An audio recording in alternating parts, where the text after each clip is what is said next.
Hello, hockey fans, and welcome to Part 8 of our continuing look at the great career of Teemu Selanne. In Part 7, we talked about his incredible comeback season returning to Anaheim, winning the Bill Masterton Trophy for his great return to form and overcoming knee surgery. He also got the Ducks to their best regular season ever of 98 points and played in the conference final playoff series for the very first time. He also had an incredible run at the Olympics, as Finland made it all the way to the gold medal game undefeated before suffering a heartbreaking loss to Sweden. And I mentioned in the last video, this is sort of the thing that will only motivate Selanne even more to finally win the big one. But before we begin, the Mighty Ducks of Anaheim are no more. Well, no, not in that way.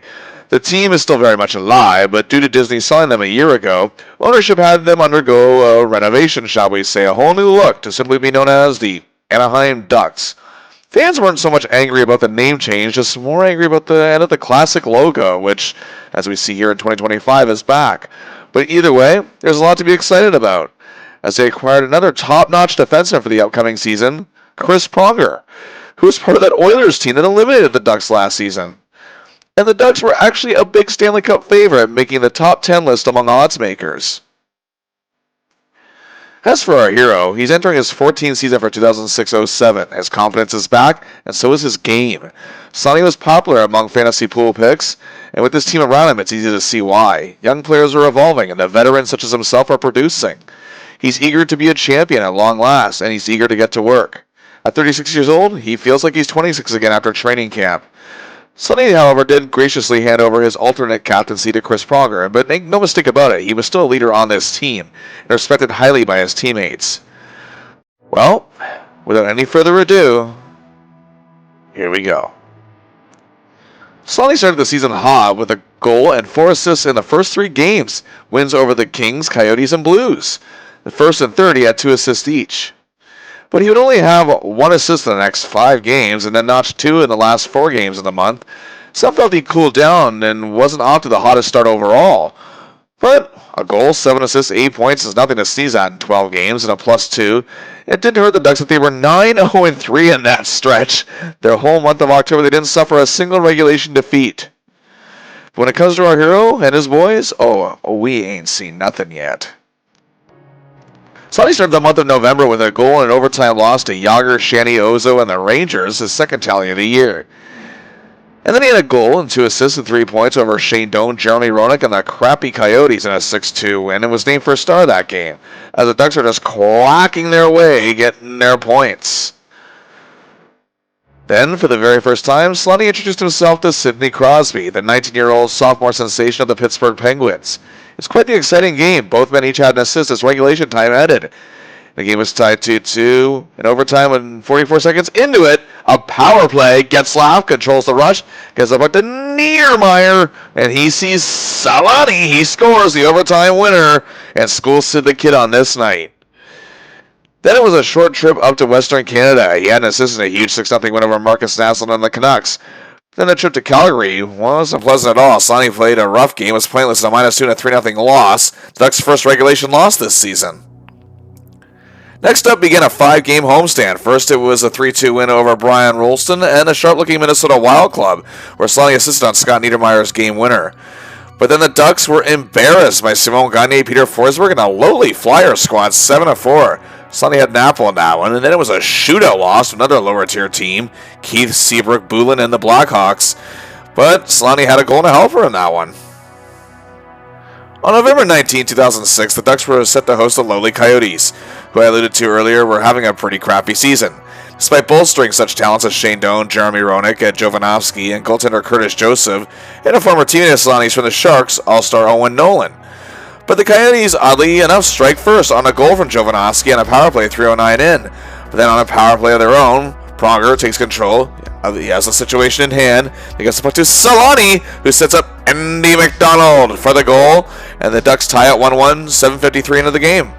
And then with 6:34 left in the period, Selanne has the puck, cross-ice pass to Kunitz, who puts it in front for Andy McDonald again. And the Ducks now have a 2-1 lead. They need to take that lead into intermission. But just 1:16 into the second period, on a power play, McDonald over the wing to Selanne, who parks at a perfect spot for Chris Kunitz. And the Ducks take a 3-1 lead. Selanne has been on all 3 goals 3 assists so far in this one. Pearl, however, kept the Coyotes in the game back to within a goal, but then just 1-on-1 later, and it to Teemu to Chris yet again. So the superb line strikes, and the Ducks regain their 2-goal lead, 4-2. Sonny has his 4th helper of the night. The Coyotes, however, got one back late in the third period and closed the gap to 4-3. And then early in the third, they tied it. Seems like the Ducks might let this one slip away. However, near the midway point, Pronger sends in a great long pass to Selanne. He's going in on Joseph. Will he shoot or will he pass? He's got Kunitz with him. He passes to Kunitz and he scores. And the Ducks regain their lead. And Teemu Selanne, 5 assists on the night, a personal best. And he helps teammate Kunitz complete his first career hat trick. The Ducks go on to win 6-4, and well, if you're keeping up, you definitely know who the 3 stars of this one are. Selanne is picked actually for the 2nd star of this epic 5-assist night, as Kunitz, for his first hat trick, gets the 1st star, and McDonald's 4 points, 2 on each end, gets the 3rd. Selanne proving just the type of playmaker he can be on a given night.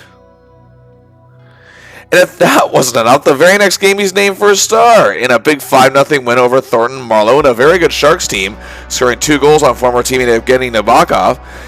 And the Ducks just bombarded him. Then came a game against the Colorado Avalanche on November 22nd, 2006. And the Avs, of course, were the team the Ducks swept right out of the playoffs last season. They were kind of so-so at this point. And, well, that's where Selanne also spent his disastrous 03-04 season before his comeback. Colorado was still led, however, by Joe Sakic, who's having a marvelous start to his 18th season. The Ducks found themselves over down 2-0 after the first period and still trailing late in the second. But then on a power play, with 5:06 remaining in the period, Pronger starts in his own zone, and the Ducks go in on the attack. McDonald's going fast in on goal. Selanne is just ahead of him. McDonald makes a beautiful feed, and Teemu Selanne scores career goal number 500 on Jose Theodore of the Colorado Avalanche. Oh, what a major accomplishment. What a milestone. A huge moment for number 8. The 36th player to reach the mark in NHL history at that time, and just the 4th European player to do so at that time. And the 2nd fit in, yes, I'm pretty sure you all know by now, Jari Kurri was the 1st. And the 2 other European players to reach the mark were Jaromir Jagr, of course, and Mats Sundin, who actually did it just a month prior to this. This incredible goal-scoring journey began on October 8, 1992 at the Cow Palace against the San Jose Sharks. Selanne scoring a power play goal set up by Phil Housey, Keith Tkachuk, culminates in another power play goal set up by Andy McDonald and Chris Pronger. The Ducks would tie that game, but however, they would lose in a shootout. But either way, a very proud moment for Teemu Selanne. Indeed, he returned home to a huge ovation in honor of his milestone and received a standing ovation from his proud fans. And the Ducks would go on to beat the Devils 4-2, although our hero was pointless. But then to finish the month, he had 2 goals, including a game winner and a 5-3 win over Calgary. And down 2-0 against Edmonton, he began a comeback with a goal that led to a 3-2 overtime win. And then he notched an assist in a tight 2-1 win over the struggling Canucks. What a month! 10 goals, 13 assists, 23 points, a +7 in 15 games. That's what I call a sweet November. As that huge month, Teemu Selanne is named one of the NHL's 3 stars of the month for the very first time. The Ducks went 10-2-3 in November. They are dominating. But does he have more left? Well, let's find out. Well, he continues where he left off into December. It was a home-and-home series with the Kings, the first 4-3 win. Selanne notching another game winner and in total 2 goals and a helper for 3 points, named for a star. He was playoffs ever in a 3-2 loss to the Pond to the Kings. Then in a shutout win over former teammate Paul Kariya and Nashville, he again had 2 goals and an assist for yet another 3-point night. Oh my goodness. And named for a star. Then he began a road trip. First stop, Washington, where Selanne introduced himself to sophomore Capital sensation Alexander Ovechkin. Once again, Selanne made it known that school was in session. He had a goal and a helper and was a +2 in a dominant 6-1 thrashing. Ovi had an assist and was a horrendous -4. Then in Tampa against St. Louis, Le Cavalier, and the Lightning, he had another goal and a helper, the assist coming on Kunitz's game winner. He went pointless but played well in a 5-4 win over the Florida Panthers. He was in on both goals in a 2-1 win over the Atlanta Thrashers, named first star. They were 4-0-0 on this road trip, but would drop a loss to the Sharks to end it. Selanne had 6 points in 5 games. The next 2 games, he had an apple each. One to Andy McDonald and a 4-1 win over Calgary, and another to Scott Niedermayer and a 4-1 win over Madonna Lindros in a very sharp Stars club. He was pointless in the next 2 games, a shutout loss to Phoenix and a win over the Sharks. Then after scoring 2 goals in all, 4-2 loss to the Hurricanes, that gave him 20 and 21 on the season, meaning he has now notched 20 goals 13 times in 14 seasons. Of course, we know the only one was being in Colorado where he didn't. And then Selanne got to ring in the new year by reaching another milestone, playing in his 1,000th career game. Again, it all began on October 6, 1992 at the Winnipeg Arena as a member of the Jets against the Red Wings. Now it takes us here, December 31st, 2006, at the Xcel Energy Center, as a member of the Anaheim Ducks in St. Paul, Minnesota, against the Wild.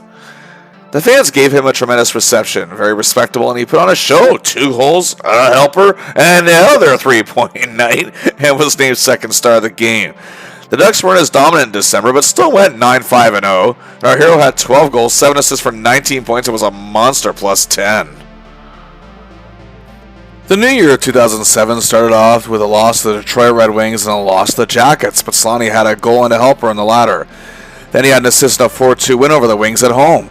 Then he had a goal and an overtime loss to the Predators. On January 11, 2007, the Ducks took a trip to Dallas to face a solid-looking Stars team. Mike Modano is out with an injury, but another Mike Ribeiro, is having a great season. Selanne's fellow countryman and Team Finland teammate Jari Lehtinen is still producing, as is veteran defenseman Sergei Zubov and the excellent Marty Turco in net. It's a largely defensive affair in the first period as it's ongoing, but then with under 2 minutes left in the frame, on the power play, McDonald has it, gets it to Rick Jackman, who sees Teemu Selanne, and the Ducks get on the board first and lead 1-0 and take that lead into intermission. They were holding that lead until past the midway point of the second period, but the Stars did eventually tie it. However, on a power play, late in the period, Andy Mack to Chris K to Teemu S. And yes, indeed, Selanne gets his second goal of the game and gives the Ducks a 2-1 lead. He's on a roll in this one, as the Ducks are dead focused on this night. Then less than a minute later, the Ducks got another one. Then 1-12 after that, another one. They lead 4-1 going into the third period. Then 8:08 into the third, Scott Niedermayer clears it to Andy McDonald, who sets it for Teemu Selanne. A hat trick for Teemu, the 19th season hat trick, regular season I should say, hat trick of his career. The first since March 29th, 2001, when he was playing for the Sharks nearly 6 years. The Ducks win the game 5-1 and do with that hat trick. That was indeed a long time coming. Teemu Selanne is named first star of the game to very little surprise. However, he would go pointless after that in a shootout loss to the Avalanche. He had a goal each in losses to the Blues and the Oilers, giving him 30 on the year, and reaches that mark for the 9th time in 14 seasons. They, however, would follow that with another loss, where Selanne went pointless against the Flames. Then came the All-Star break. And yes, he's back. The 2007 NHL All-Star Game at the American Airlines Center in Dallas took place on January 24th, 2007. This is our hero's 10th appearance at the exhibition. The first was all the way back in his rookie year in 1993. And the most recent was actually 2003, and he was MVP of the 1998 game. Andy McDonald is actually part of this as well, subbing in for Red Wing star Henrik Zetterberg, making his first appearance. With the game tied 1-1 in the first, Teemu Selanne was in front with a loose puck. Big mistake! And he parks it past Sabres star goalie Ryan Miller and gave the West a 2-1 lead. It was his 9th career NHL All-Star Game goal, and the West would go on to win 12-9. Back to business in the NHL to end what was a rough January, and Teemu did lead the Ducks to back-to-back wins, however. He had a goal and a helper and a 4-1 win over the Stars, and assist on Andy McDonald's game winner in a 2-1 win over the Coyotes. But then he went into a mini slump to start February. In 5 games, he only notched a goal, and to boot was a -2, and the Ducks lost 4 of those games. But then Teemu is back on a tear. The next 4 games, huge game against the Coyotes. 2 goals, including the overtime winner and a helper for 3 points. First star in a win over Phoenix. A goal an assist in a 3-2 shootout win over the crappy Kings and named second star. Then he had a goal and 2 assists for 3 points in a shootout loss to the Kings, and is again second star. And then an assist in an overtime loss to the Canucks. That's 9 points in 4 games. He ended February going pointless in a loss to Dallas and in a rough -2, but in a 5-3 win over the Avalanche, he had a goal and a helper, and then the third period game-winning goal in a 3-2 triumph over the Sharks. The Ducks sit at 37-17-10. They're not in any immediate danger of missing the playoffs, but the Sharks and Stars are approaching them, and they're leading the Pacific Division, and the Ducks have yet to win a division title in their history, and these last couple months have been a little rough. Selanne continued to produce in March, however. He had an assist in an overtime loss to the Kings, but the Ducks then won 4 in a row, looking more like the team they were in the first half of the season. He had an assist in a 3-1 win over the Sharks, a key goal to begin a comeback, down 2-0, leading to a 3-2 shootout win over the Predators. Seems to have a habit of coming back from 2-0 deficits. He went pointless in wins over Phoenix and Edmonton, but played very well in the latter. And here comes the flash yet again. 2 goals and a helper for 3 points in the 4-2 win over the Canucks, was named first star. 2 assists in a 5-4 loss to Columbus. Then 2 goals in a 5-2 win over Chicago. Then a goal in the loss to the Kings. 8 points in 4 games. 2 a game. He's also up to now 44 goals, surpassing his mark from last season, and the 7th time in his 14-season career that he would reach that milestone. He would go pointless in the next 4 games, 2 wins and 2 losses. Then it was up against the Columbus Blue Jackets, who were trying to build a team around their young star winger, Rick Nash. But Teemu was the man tonight, seemingly schooling the youngsters this year. A goal, 3 assists, 4 points. Nash had an assist, and the Ducks win it 5-2. He followed that up with an assist in a 3-2 win over the Blues. An excellent March, 7 goals, 9 assists, 16 points, and a +7 in 15 games. And he was leading the Ducks on a brand new path where things were golden. There are still, however, 3 games left in April. And the Ducks suffered back-to-back shootout losses to the Sharks and Stars. Not good, not the teams you want to be losing to. However, Selanne has already led the Ducks to clinch their playoff spot, and their first 100-point season, they're sitting at an amazing record of 47, 20, and 14 for 108 points. Just 2 points, however, ahead of the Sharks. But both have games on April the 7th, their final games of this season. If the Ducks lose in regulation and the Sharks win, then their chance of the division title is finished. Because even though it would be the equal amount of points, the Sharks have more wins. All the Ducks have to do, simply get into overtime. And their last game is against the Columbus Blue Jackets on the road, who are eager to play spoiler. Teams with nothing left to lose are sometimes the most dangerous in professional sports. And Rick Nash made it known that the Jackets weren't going to roll over and die for the Ducks, as he scored for Columbus, and they're trying to build on it, firing on Brizgalov constantly. But then on a power play, late in the period, Scotty Niedermayer steers, Ryan Getzlaf takes the wheel, and Teemu drives it home with 6:45 to go in the period, and the Ducks have tied it. But then 3:14 later, Penner gave them the lead.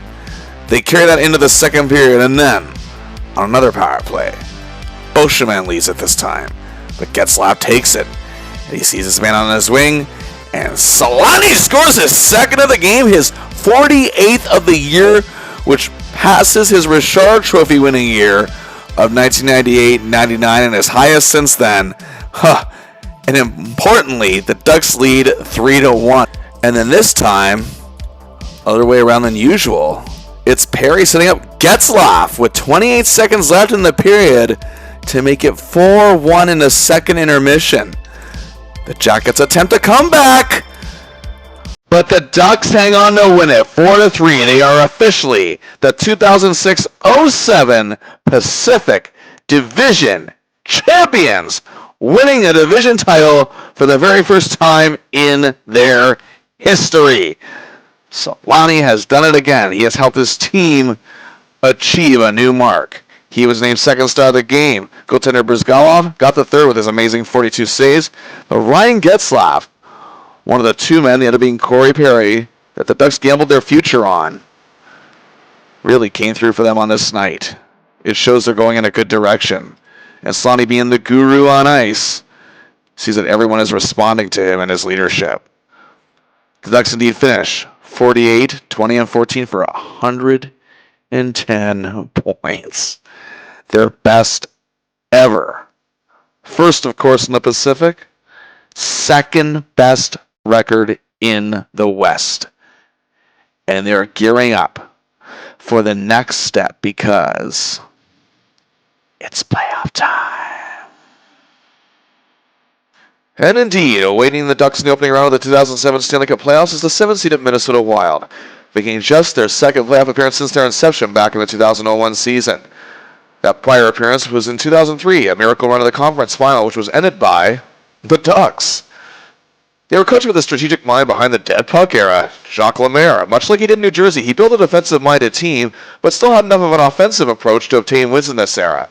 Despite being 7th in the conference, they finished with a record of 48, 26, and 8 for 104 points, their best season by far. They indeed, however, only scored the 19th most goals in the league among 30 teams, whereas the Ducks scored the 8th most. However, they give up the absolute least amount of goals in the league.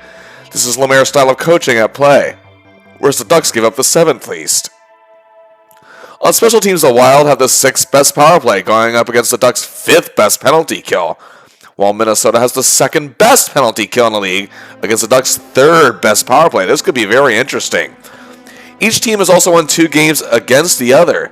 This may not be easy for our hero and his boys, but let's see who makes up this Wild club. First is Brian Rolston, the team's leading scorer, with 31 goals, 33 assists for 64 points in 78 games and a +6. A tremendous leader, versatile skills with a tremendous shot, and, well, quite fast for a man his size. Since arriving with the team a year prior, he was key in rebuilding back from their setback seasons. Rolston was a great two-way presence, even garnering 74 votes for the Selke Trophy as the league's top defensive forward. A wonder of a talent that has graced the Wild this year and coming through is Marian Gaborik, a Czech Republic native, was the Wild's first ever first-round draft pick in 2001. His game has evolved over years, but he has encountered injury problems, including this season. He missed 34 games. But in 48 games, this exciting winger still scored 30 goals, added 27 assists for 57 points. He was a +12 and actually got a couple votes for the Hart Trophy as league MVP. A show that Lemaire's strategy truly works is that along with Rolston, there were 5 other Wild forwards that got votes for the Selke. Pierre-Marc Bouchard, Wes Wallace, Mark Parrish, Miku Koivu, and Todd White. Also in this team, former Blues star Pavel Demitra was a major asset, running at the core Branko Radivojevic, Stefan Velou, and Derek Bougard. Now to the defense, and leading the way, former Mighty Duck Keith Carney. With tremendous size and presence up front, his style is exactly what Lemaire likes in a defenseman. He was an excellent +22, added 17 points in scoring, played in 80 games, and he got 5 votes to the Norris Trophy.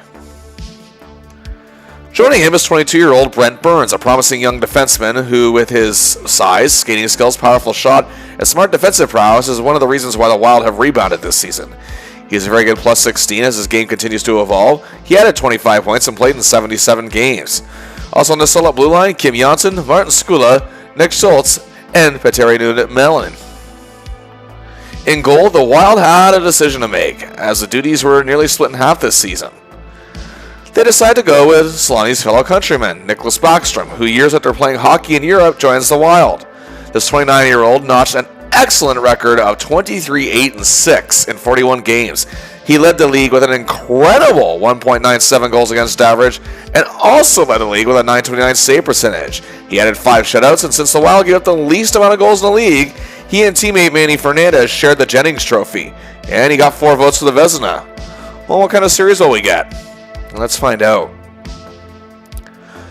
Game 1 at the Honda Center, still the duck pond in the eyes of many and myself, on April 11, 2007. The Ducks are firing in on Backstrom, but he's turning everything back, while Brizgalov on the other end is making stops when he needs to, and the game is scoreless after 1. But Demitra draws first blood, and the Wild lead 1-0 in the second, but close to 4 minutes later, Boscheman sends Selanne an goal, and he scores, and the game is tied. Both teams are playing a tight game as the third period is beginning to wind down, but Penner scored with 5:20 to play. The Ducks take the first game 2-1, and the Selanne comes up big in a key moment. Game 2 still at the Honda Pond. The Ducks lead 1-0 after 1, but the Wild tied early in the second, but then on a power play. With 3:43 left in the period, Selanne gets it to Getzlaf. He can't make it, but Francois Beauchemin does, and the Ducks lead 2-1. Harry added a shorthander not long after and led 3-1 after 2, and the Ducks hang on to win Game 2, 3-2, now leading the series 2-0 as we head to the land of 1,000 lakes. Selanne playing very well so far and coming up in the clutch in these first couple games. Game 3, however, Lemaire has his defensive strategy overtake Selanne, and our hero can't get anything going. But the Ducks' defensive play is top-notch as well, as Chris Pronger sets up both goals alone in a 2-1 win. The Ducks are on the verge of sweeping this thing, leading 3-0. Game 4 is still at the XL Energy Center in Minnesota. Our hero is still being restricted and actually has a pretty rough outing, as the Wild aren't giving up and they're actually going to win 4-1 thanks to big games from Rolston, Dimitra, and Backstrom. Game 5. The fans of the pond, however, are eager to win and finish this series up. Selanne plays fairly well, firing in 5 shots on goal, but all are turned back, but it didn't matter, as the Ducks win the game and the series 4-1. Selanne played very well in the first 2 games, but was controlled by the Wild defense in the next 2, but still showed great hustle in Game 5. In the fun games, he had a goal and a helper and wasn't even 0. His points, however, did come at key moments, especially the goal in Game 1. In the 2007 Western Conference semifinals, the Ducks await the third-seeded Vancouver Canucks. The Northwest Division champions finished with an awesome record of 49, 26, and 7 for 105 points. The Canucks in their 37-year history have never won a Stanley Cup and haven't appeared in one since 1994, and always seemed like a team on the cusp of it in recent years. Another defensive-minded team in many ways, albeit a much different strategic aspect than the Wild, head coach Alain Vigneault has built a potential champion on paper. The Canucks did score the 9th least goals in the league, but allowed the 5th least. Their power play, however, wasn't all that stellar, ranked 20th, but it had its moments. But they had the absolute best penalty kill, which could be a thorn in the side of the Ducks' awesome extra man advantage. The Canucks, to get here, had to win a grueling 7-game series against the Dallas Stars. Also, the Ducks did win the season series against the Canucks 3-1-0. Can they continue to roll? Well, let's see what the Canucks bring to the table. Well, that would be a pair of brothers. Twin brothers, that is. The highly touted Sedin twins, Daniel and Henrik, who have come into their own over the years and were huge for the Canucks this season. First, left winger Daniel, 36 goals, 48 assists, 84 points, leading his team in goals and points, and an awesome plus 19. He is also the real highlight of the Canucks power play, with 16 extra man markers tied for 9th best, as 8 game winners were tied for 7. He also got 52 votes to the Lady Byng Trophy. Now Henrik. The playmaking center had 10 goals, 71 assists, which was 4th best in the league for 81 points. Like his brother, a plus 19. He got 7 votes for the Selke Trophy. These two were the Canucks to build their future around. But oddly enough, they were drafted by Ducks general manager Brian Burke. Also, Marcus Naslund is still a force. Brendan Morrison and Tyler Pyatt hit the 20-goal mark. One of the most beloved Canucks of all time, Trevor Linden, in his 18th season, is hoping to get that Stanley Cup ring.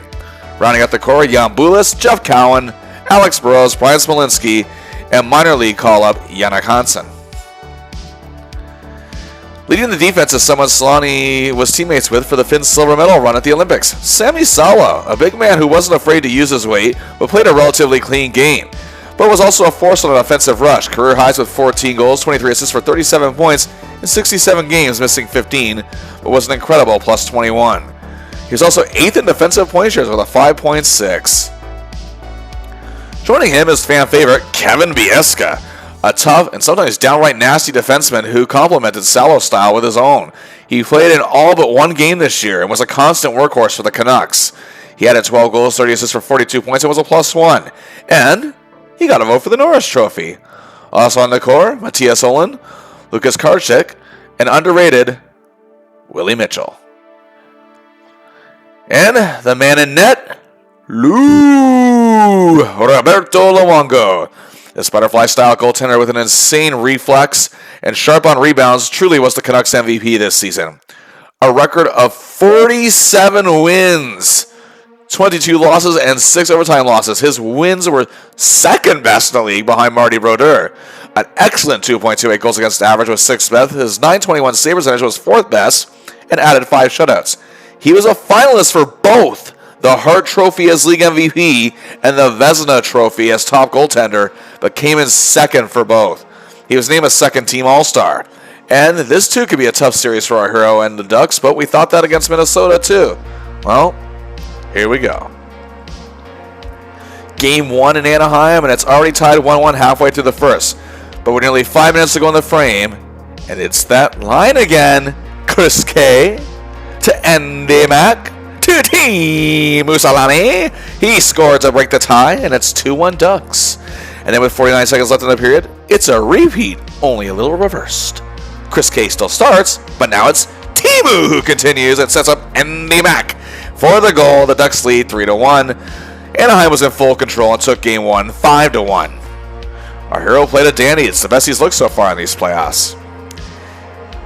Game 2, both teams are battling for puck control, and the goalies are making big saves. It's scoreless after 1, but the Canucks strike first after Naslund scores a big solo effort, but 4.5 minutes later, Halson gets the puck to Selanne, who sees an open Travis Moen for the goal. We're tied 1-1 after 2, and then after 3. And for the first time in these playoffs, the Ducks are going to overtime. But the excitement and anxiousness moves along as the first overtime ends. Now we're in the second overtime, and Jeff Cowan adds that the Canucks win. The series is now tied 1-1, heading to Vancouver. This might be trouble. Game 3 at GM Place, the towels are waving, but our hero and the Ducks are unfazed. However, both teams have still come to play. But like the opening round against the Wild, the road seems to be a curse for our hero, as the Canucks defenders have his number. Ducks lead, however, 1-0, then it's tied 1-1, first period over. Ducks lead 2-1, tied 2-2, second period over. Third period, but Corey Perry's goal is the only one of the period. Jaguar bars the door, and the Ducks win 3-2. And take an important road game in this series and lead it 2-1. Game 4 still in Vancouver, and it's not good. The Ducks are down 2-0 after 2 periods. Pronger finally got the Ducks on the board, however, early in the third, but time is starting to wind down, and they still trail by a goal. But remember what I said about Selanne in games where his team is trailing 2-0? Well, even though it's now 2-1, Kunitz begins things. Pronger continues things. And Teemu Selanne completes things. It's a huge goal, 5:42 to play. We're off to overtime. And just 2:07, and Travis Moen ends it. The Ducks win again, take a huge 3-1 series lead on the verge of winning. Huge goal from Selanne in this one. Game 5, the fans at the pond are eager. Remember, Selanne in his first 12 seasons never played in a conference final series, and last season was the first time, and now he may go back-to-back. The Ducks didn't make it easy, however. Luongo was playing sensationally in net. The Ducks were giving Jaguar tons of breathing room. Each team got a goal, but again, we're off to overtime. Selanne gets tons of chances. He's playing his heart out. He truly wants this. He gets tons of chances, but can't convert. We're off to double overtime at 4:33 in.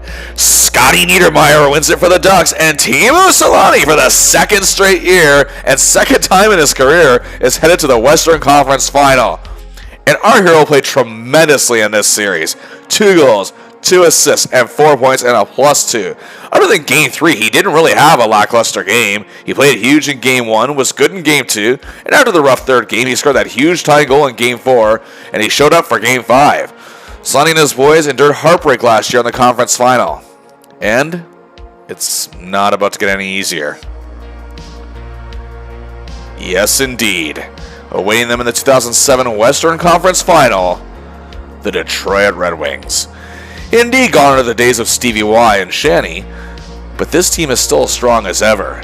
50 wins, 19 losses, 13 overtime losses, 113 points, 3 more than the Ducks, and the best in the West. The Red Wings scored the 10th most goals in the league and gave up the second least. Detroit's power play, however, was the 10th worst. Their penalty kill, however, was 6th best. Coached by former Ducks coach Mike Babcock, he has a team full of talent and depth, and is doing what he can to return to the Stanley Cup glory that had not been all that long ago. To get here, they went through the Flames in 6 games, and the Sharks in 6 as well. Both teams have each won 2 games against each other during this regular season. Who knows where this could go? The Ducks did stun the Wings during their 2003 playoff run, but Selanne has played them twice individually, both as a Duck, and lost both times. Who makes up this dynamic and dimensional squad? Well, the Magic Man, Pavel Datsyuk. The man truly lives up to his name. Need a great pass feed? Offensive creativity? Turnovers forced? A top forward check? A true strategist? Oh, he's all those in one. A huge year. 27 goals, 60 assists for 87 points. In 79 games, his assists were 8th best in the league. His massive plus 36 was 7th best and shows his overall presence on the ice in any given situation. He was the winner of the Lady Byng Trophy for excellence in sportsmanship for the second straight season. He also received 37 votes for the Selke Trophy. Also with him is another dynamic two-way presence, Henrik Zetterberg, the man who helped defeat Selanne and the Finns in the Olympics last year. Another smart player and strategist with great defensive awareness and playmaking up front. Missed 19 games this year, but in the 63 he played, he was incredible. 33 goals, 35 assists for 68 points in 63 games with a tremendous plus 26. His 10 game winners tied the league lead. He came in 7th for Selke Trophy voting and garnered 18 votes for the Lady Byng. And one of the men still remaining from the Wings' glory days of the late 90s and early 2000s with 3 Stanley Cup rings, 166 games of playoff experience, is one of the best defensive forwards in the game of his era, Chris Draper. He's still one of the best grinders in the game, covering top centers, winning face-offs, working on the boards, and a master penalty killer, as the Wings built that penalty kill strategy around him. And to boot, he had 5 shorthanded goals, tied for second best in the league. And in total, he had 29 points and was 8th in Selke Trophy voting. Also in this deep core, Thomas Holmstrom added 30 goals, Daniel Cleary contributed a lot, as did Johan Franzen and Robert Lang. Kurt Maltby from the old grind line still joins Draper here. And we have Canucks All-Star Todd Bertuzzi, who was acquired late in the season, and Valtteri Filippa. Leading the defense? Who else? The great Nicholas Lidstrom. His first season as team captain, not only did he prove that he has what it takes to be a great leader, he still proved he's the best blue liner in the game at this point. At age 37, he won his 5th Norris Trophy as best defenseman in the league. He was great offensively with 13 goals, 49 assists for 62 points in 80 games. A monster plus 40, 3rd best in the league. And he was 4th in total goals on ice for 143. It's the 10th time he's made the top 10 list for that. And for the 11th time, made the top 10 in defensive point shares because he was 1st in the league for that the first time, with a 7.9. First team All-Star for the 8th time, 6th in voting for both the Hart Trophy and the Lady Byng. And to boot, 186 games of playoff experience, 129 points, 3 cups, and a playoff MVP. And was also another big reason why Selanne and the Finns lost the gold last year. Also on this core, Danny Markov, Kyle Quincy. They're, however, missing 17-year veteran Matthew Schneider, but they have another veteran of 22 seasons, 240 playoff games, and 2 Stanley Cups, Chris Chelios. And just when you think this team can't get any more stacked, the man in net, the Dominator, Dominik Hasek. At 42 years old, he's still dominant. 38, 11, and 6 record. His wins were tied for 6th best in the league. His 2.05 goals against average was 2nd best with a very good .913 save percentage with 8 shutouts, which were 2nd best. He came in 5th in Vezina Trophy voting and registered a single vote for the Hart Trophy. Some felt as good as the Ducks were, the Wings were just too deep to be beaten in this atmosphere. Our hero was playing against some of the key Swedish players who broke the hearts of he and his country last year, and also playing against a goalie who has done well against him quite often. Well, here we go. Game 1 at Joe Louis Arena, and the fans in Hockeytown are eager to get the Wings dynasty back on track again. It's a tight-knit game, but the Wings lead 1-0 after 2 periods as Hasek is playing a beauty. But the Ducks aren't giving Jaguar room to breathe, and Kunitz ties it early in the 3rd, but Holmstrom scores the game winner for the Wings with under 5 minutes left, and the Ducks lose Game 1 2-1. Sonny played okay here, firing 5 shots and had some great attempts, but it wasn't his night. Game 2 still at the Joe, and our hero is being grounded by the Wings' defensive style, and it's a back-and-forth affair. 1-0 Ducks, 1-1, 2-1 Ducks, 2-2, 3-2 Wings, 3-3 tied, and we go to OT. And with 5:43 left in the extra frame, Scott Niedermayer is the hero again. The Ducks tie the series with a huge win at the Joe. Game 3 back in Anaheim, the electricity is truly something to behold. But the Ducks are completely embarrassed. Holmstrom lights them up. Hasek stops all 29 shots. Ducks lose 5-0 and are down the series 2-1. And the critics, Analysts and experts come out of the woodwork that the Ducks may have had a great season, but they are no match for the Wings when it comes to playoff hockey. And Selanne is one of the players called out for his lack of production in his first 3 games. Game 4 is going to be one of the most high-pressure games that our hero has played in his career. And indeed, Game 4 is tied 1-1 very early on. And the Ducks are playing a lot more focused and not buckling under the pressure whatsoever. Then 11:46 into the game, on a power play, Selanne is guiding the attack. He gets it to Getzlaf, who makes the play to Jackman. Selanne has his first point of the series, and it's a biggie. The Ducks lead 2-1. And with time winding down the period, just 1:29 to go, Beauchemin gets the puck to Marchand, who feeds Selanne, his first goal of the series. And he's playing a beauty so far as the Ducks then take a 3-1 lead in an intermission. But the Wings tie in the second. It's 3-3 after 2. The excitement in the pond has died down significantly. Well, the third period gets underway. The Ducks go on another power play. Beauchemin gets over to Selanne. He waits for the right time. He picks his spot. He knows where Getzlaf is going for the goal. And the Ducks lead 4-3. His second assist, third point of the night, and the pond is overjoyed and jubilant. Afterwards, the Ducks are doing everything they can to hold out the Red Wings' pressure. Jaguar holds up his end, and Rob Niedermeyer gets the empty netter. The Ducks win a huge one, 5-3, and the series is tied 2-2. Hey, they called Teemu out, and he answered emphatically. 1 goal, 2 assists, 3 points. Again, coming up in the clutch when he's truly needed to be. What a game, and he's named first star. He's got the hunger still in him. But can he and his team carry that into Detroit? Game 5, we're back with Joe. Momentum is on the line for each team, and our hero is trying with all his might. The Ducks are down 1-0 as the third period begins.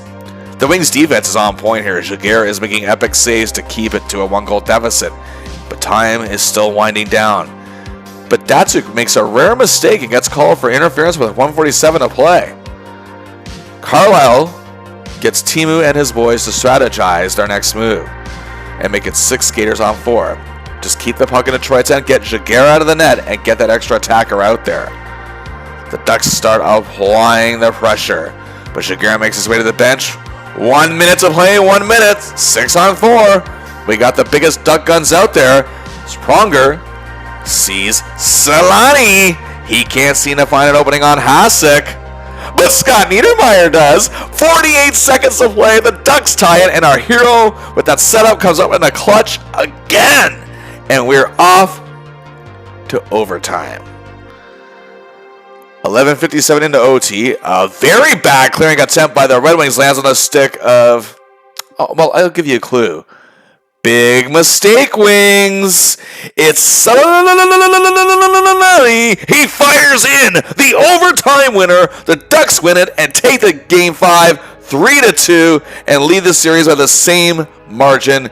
Teemu Selanne, just the second playoff overtime goal of his career, to cap off yet another amazing clutch performance. His 5th goal of these playoffs.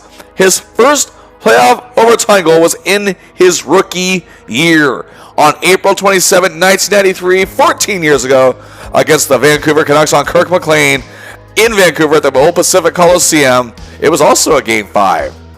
Selanne has rescued his team in the last 2 games. Can they finish it off? He is just 1 win away from finally making it to the big dance.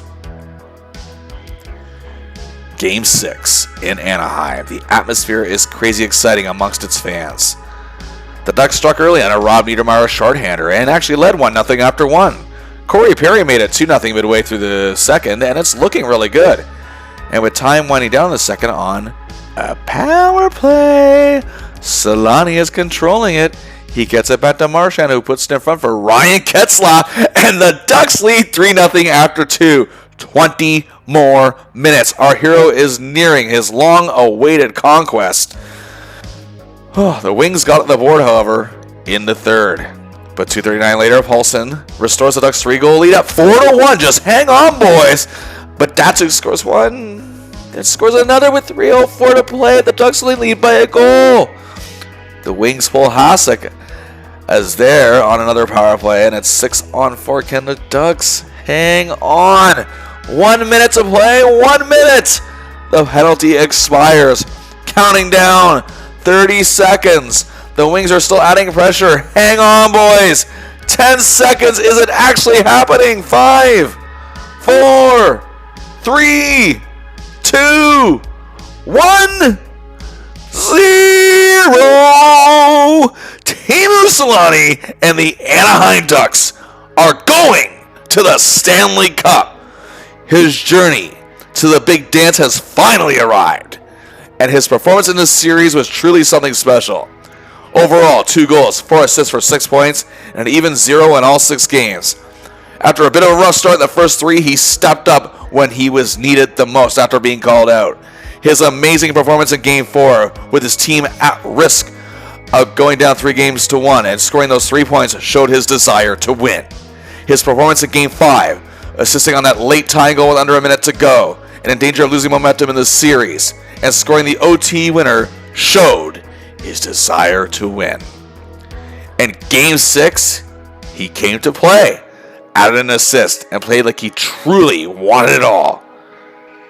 It showed his desire to win, and now he finally has a chance to win everything.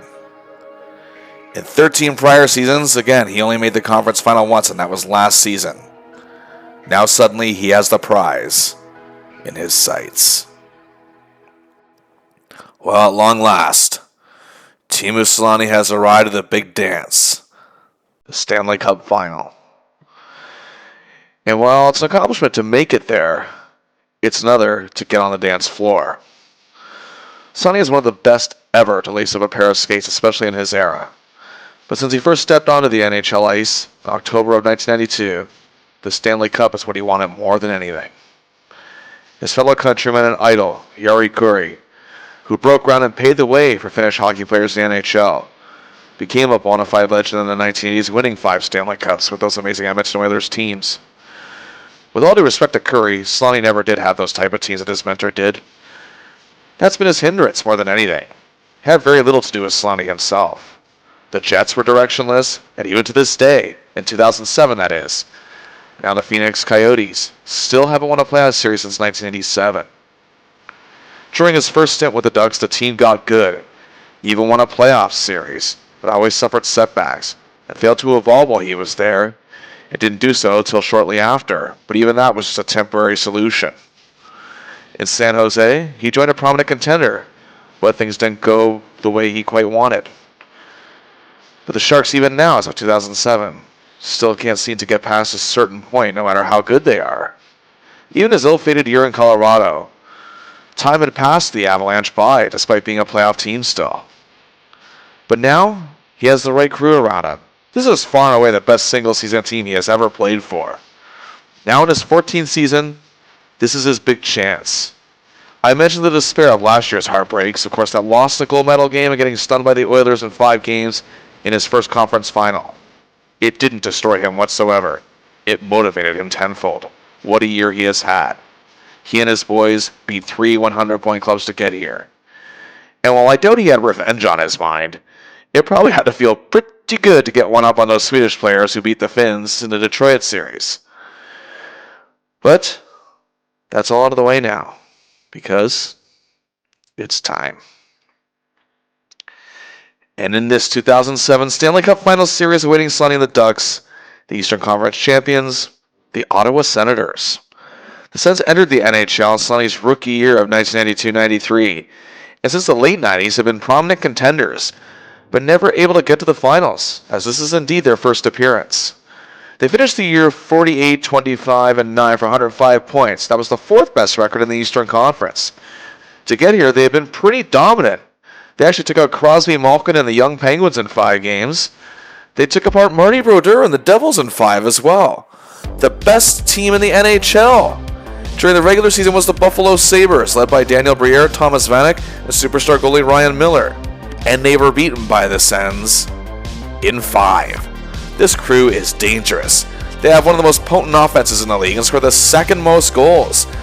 They were solid, giving up the 10th least, had a decent power play, had the 9th best penalty kill, And they were coached by Brian Murray, a brilliant hockey mind who was also looking for his first Stanley Cup ring, and was a former GM of the Ducks. These two didn't play one another in the regular season, so it's hard to predict this one. But let's see what we're dealing with. First, Danny Heatley, a superstar winger with tremendous size, not afraid to use it either, with amazing offensive instincts and a tremendous shot and ability to find the right places to score given goals. What an epic year he had. 50 goals, which was second best in the league. 55 assists for 105 points, which was fourth best in the league. He had an excellent plus 31, which was 10th best. He played in all 82 games. He tied the league lead in hat tricks with 3. Even strength goals, second with 30. Tied for fourth in power play goals with 17. Tied for 10th in shorthanded goals with 3. Tied for 6th in total goals on ice for with 137, and third in offensive point shares with a 10.8. But despite all that, he only got 28 votes for the Hart Trophy, not even making the top 10. Sorry, but that's just ridiculous. Despite his snub, however, he was named a first-team All-Star for the very first time, and he also got 5 votes for the Selke. Joining him, the team captain, the man called Alfie, Daniel Alfredsson, who the Sens built their future around beginning in 1995, and it may finally pay off. He was another man who helped beat Selanne in defense at the Olympics. An elite puck handler, tremendous leader as team captain. This year he scored 29 goals, 58 assists for 87 points. Was an insane plus 42, which was second best in the league. He got 5 votes for the Hart Trophy, 27 for the Lady Byng, and 139 for the Selke. And completing this awesome trio is Jason Spezza. 23-year-old center and second overall pick for Ottawa back in 2001, had a career year with 34 goals, 53 assists for 87 points in 67 games, missing 15. He was a plus 19, as his playmaking abilities and crisp passing as well as efficient goal scoring paid dividends for Ottawa all year, including the postseason. He was also second in shooting percentage in the league with a 21.0. This trio could cause headaches for our hero and his crew. And joining them, one of the best two-way forwards in the league that year, Mike Fisher. Also, Chris Kelly and Anton Vermette also got Selke votes. Also on this core, Mike Comrie, Chris Neal, Peter Schaefer, and Dean McCammond. The Sens had one of the most underrated defenses in the league, and make no mistake about it, they produced. Tom Preissing, acquired in the offseason, was a surprising presence and brings a traditional style while adding a great deal of presence, bringing his puck out of the zone and fearing no top forwards as they approach him. He added 38 points in 80 games, a major plus 40, tied for third best. He also got 15 votes for the Norris Trophy. Joining him, the ever-impactful and popular Chris Phillips, who also got Norris Trophy votes and finished with a plus 36. Anton Volchenkov also got Norris votes and was a plus 37. Christophe Schubert was key in many wins, as was Joe Corvo, and rounding them out, Andre Mazaros. In net, Hamilton-born Cayuga-raised Ray Emery. In his second season as a starter, he excelled tremendously. He finished with a record of 33, 18, and 6, had a decent 2.47 goals against average, and had a save percentage of .918, which was excellent, and added 5 shutouts. In the playoffs, he has been sensational, with a 1.95 goals against average, .919 save percentage, and count them up, 3 shutouts. Well, without any further ado, here we go. Game 1, May 28, 2007. We're at the Honda Pond, and the fans are cup crazy. Selanne, after so long, is about to play in his first Stanley Cup final game. But the fans are silenced early as Fisher scores a power play goal 138 in. But then near the 11-minute mark, Selanne picks up the puck and gets it to Andy McDonald, and the Ducks have tied it. But the Sens took a 2-1 lead in the second and took that lead into intermission. Getzlaf tied it early in the third, and Moen scores the game winner with 2:51 to play. The Ducks take game 1 by a score of 3-2. Selanne plays well, has a key setup. Game 2, it's the Ray Emery show, as the Ducks' defensive system is on full point. Jaguar faces just 16 shots, but makes the stops when he has to. But it's 0-0 as the third period is beginning to hit the final stretch. But Sam Paulson's solo effort, with just under 6 minutes to play, was all the Ducks needed to take Game 2 1-0 and now lead the series 2 games to none. Selanne's working hard out there, and we are getting ready to head to the Canadian nation capital. Game 3 at Scotiabank Place has fans going wild as they believe in their Sens. And it looks good early as 5:39 in.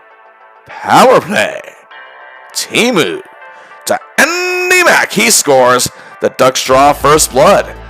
But despite having leads of 2-1 and 3-2 later, the Ducks fell apart. Selanne didn't play all that great, and they dropped Game 3 5-3.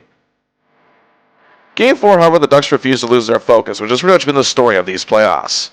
However, the Sens score a goal with 1 second remaining in the first. The Ducks then took a 2-1 lead, but the Sens tied it. It's 2-2 after 2.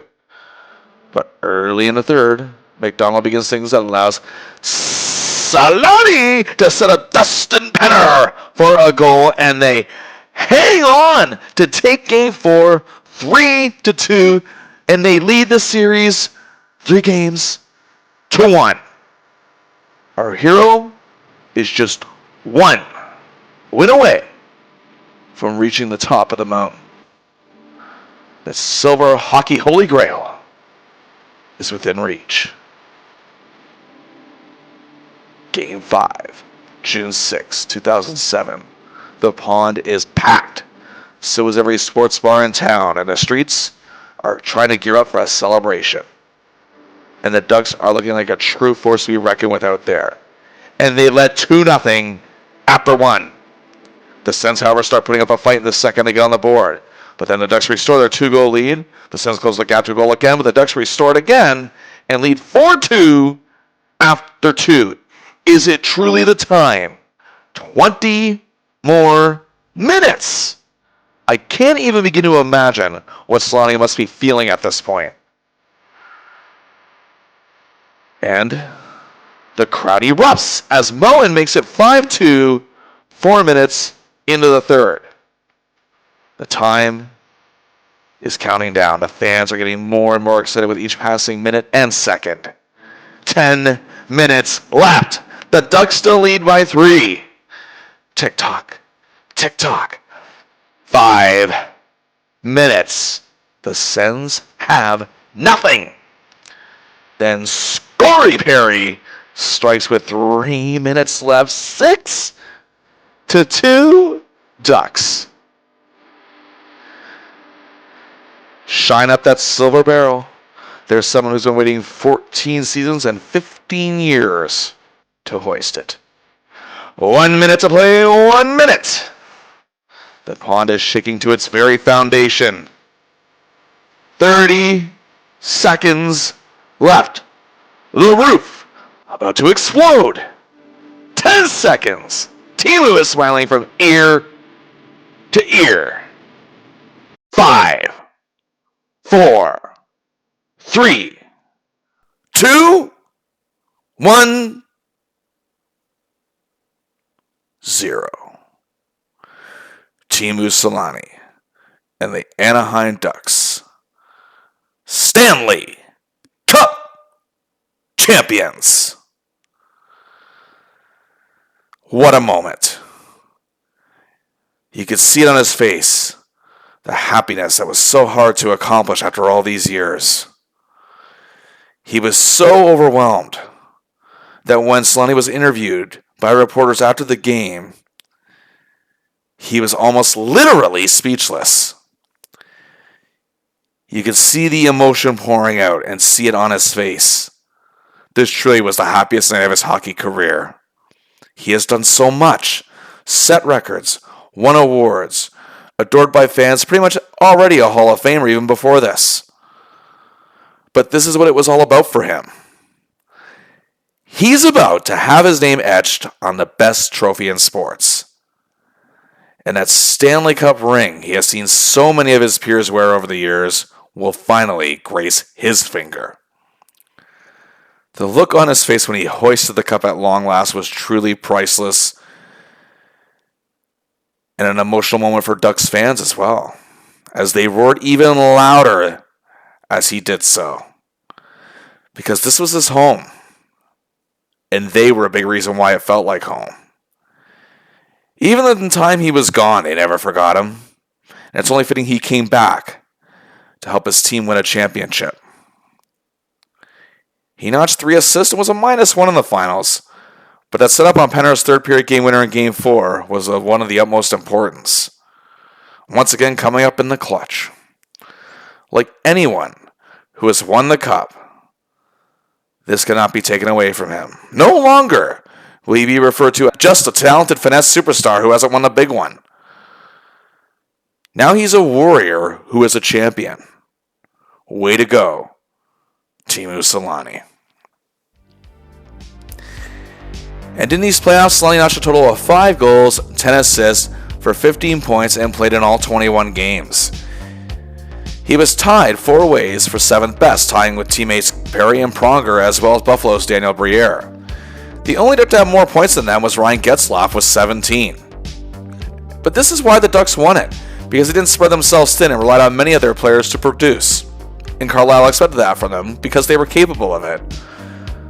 Yes, indeed, Selanne is a cup champion, but it'll always be his clutch play in the conference semifinal against the Canucks and the conference finals against the Red Wings, especially the latter, that will be best remembered in terms of his actual play in these playoffs. He still came up big in moments during the opening round and, of course, the final. What a story. Like any superstar in any sport, Selanne most definitely had critics. However, it seemed over the years they were nowhere near as harsh to him as they were to other stars. I think they understood the situations he was in with his teams.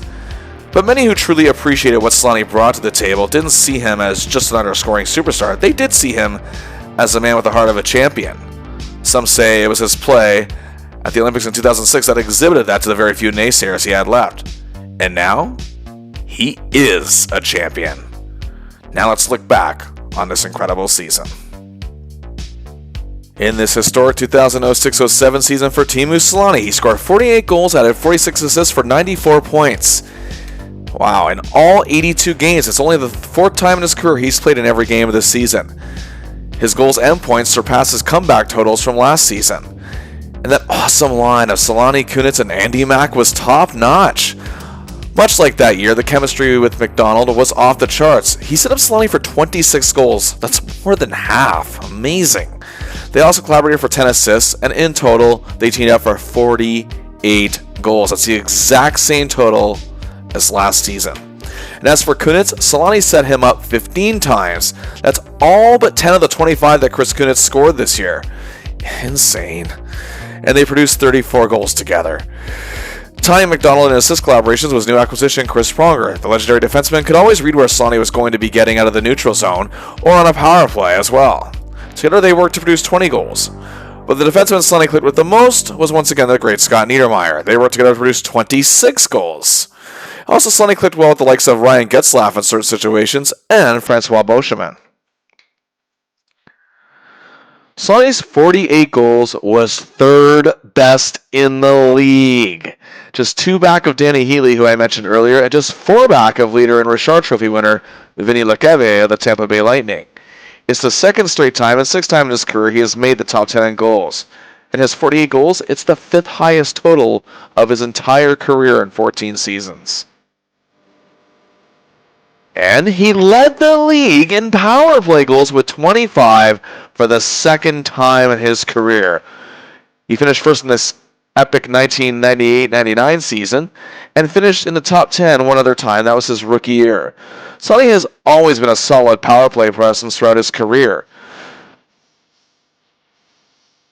And he also led the league in game-winning goals. The Clutcher leads the category for the first time in his career.